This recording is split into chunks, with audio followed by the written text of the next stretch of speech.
A palavra crash. Só de a ouvirmos, a nossa cabeça enche-se de imagens de pânico, gráficos a vermelho, perdas. Mas, e se olhássemos para isto de outra forma?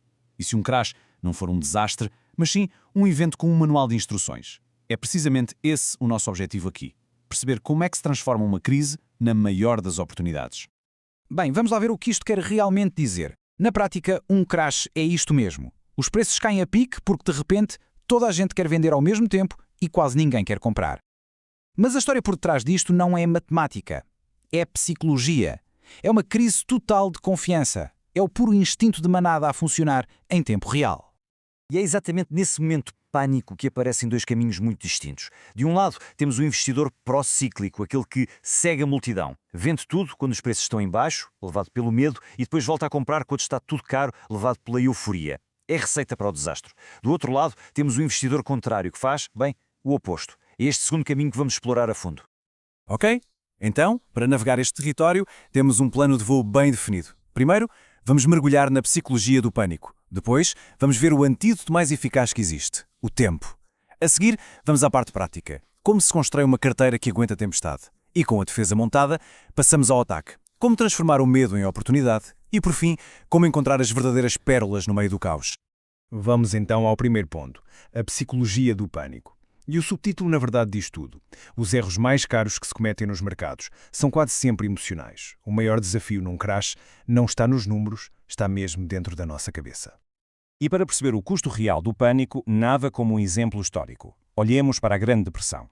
Quem entrou em pânico e vendeu depois da primeira queda, em 1929, só voltou a ver o seu dinheiro em 1963, 34 anos. Agora, comparem com quem teve paciência e aguentou a posição. Em 1945, já tinha recuperado tudo.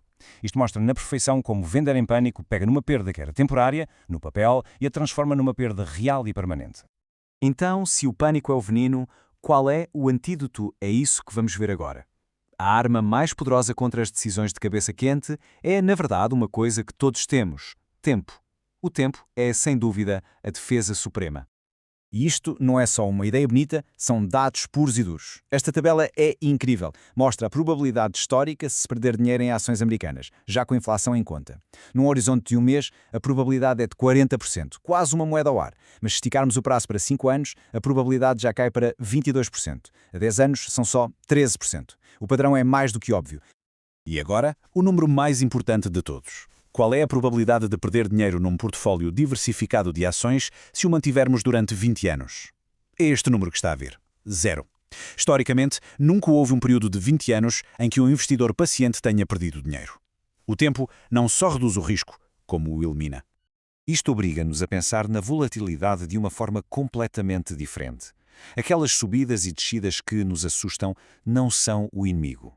Como diz esta citação, a volatilidade é simplesmente o preço do bilhete.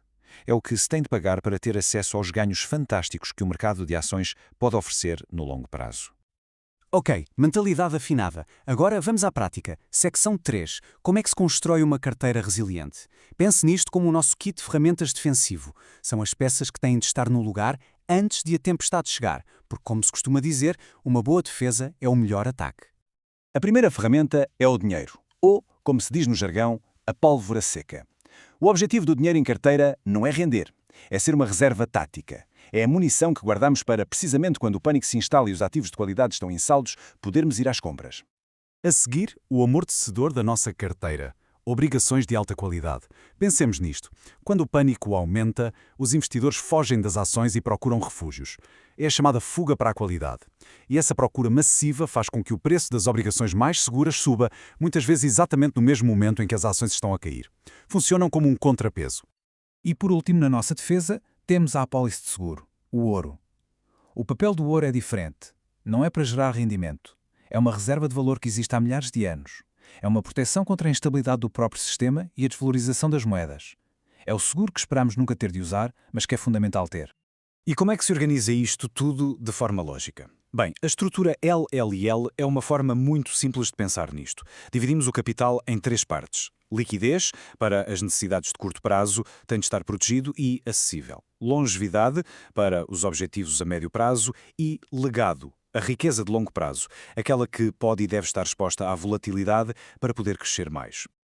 Muito bem. Com a defesa bem montada, chegou a hora de passar ao ataque e entrar-nos na nossa próxima secção: transformar o medo em oportunidade. Este é o nosso plano de jogo ofensivo. E não há melhor maneira de começar a falar de ataque do que com as palavras de Warren Buffett. Seja ganancioso quando os outros estão com medo. Esta frase é um clássico e resume na perfeição toda a filosofia. Num crash, o medo dos outros não é um problema, é a sua maior vantagem. Mas como é que se faz isso de forma inteligente? O processo tem 3 passos simples, mas que exigem disciplina. Primeiro, resistir à tentação de adivinhar qual vai ser o ponto mais baixo. É um jogo que quase ninguém ganha. Segundo, continuar, ou se possível até acelerar, os investimentos regulares. E terceiro, o objetivo não é acertar no preço mínimo, é comprar de forma consistente quando os preços estão bem abaixo do valor real dos ativos. O que nos leva diretamente à nossa última secção, como encontrar estas joias subvalorizadas, porque num crash quase tudo cai.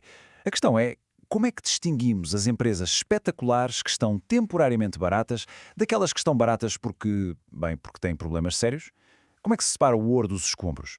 Um bom ponto de partida é olhar para setores que, por natureza, são mais resilientes. Pensemos na tecnologia de infraestrutura, que é essencial, no agronegócio, porque as pessoas precisam sempre de comer, na telemedicina, que cresce precisamente em tempos de crise, e até nos serviços profissionais que ajudam outras empresas a navegar de crise. São áreas com uma procura mais estável. E para ir mais a fundo, podemos usar algumas ferramentas. O DCF, por exemplo, é uma forma de perguntar a uma empresa qual é o teu valor real e depois comparamos com o preço. O EV/EBITDA pergunta: és eficiente a gerar lucros? E a relação dívida-capital é como um check-up médico. Estás financeiramente saudável para aguentar um aperto? São perguntas-chave. E assim chegamos ao resumo de tudo. No fundo, a estratégia para investir num crash assenta em 3 pilares que funcionam em conjunto. Primeiro, a disciplina comportamental, a defesa mental. Segundo, a estrutura resiliente, a defesa da carteira. E terceiro, a alocação oportunista, a estratégia de ataque. E depois de tudo isto, a conclusão é uma pergunta. O próximo crash de mercado não é uma questão de se, mas sim de quando. A verdadeira questão é que fica no ar é esta. Quando ele chegar, vai ser encarado como uma ameaça ou como a grande oportunidade para a qual nos podemos preparar a partir de hoje?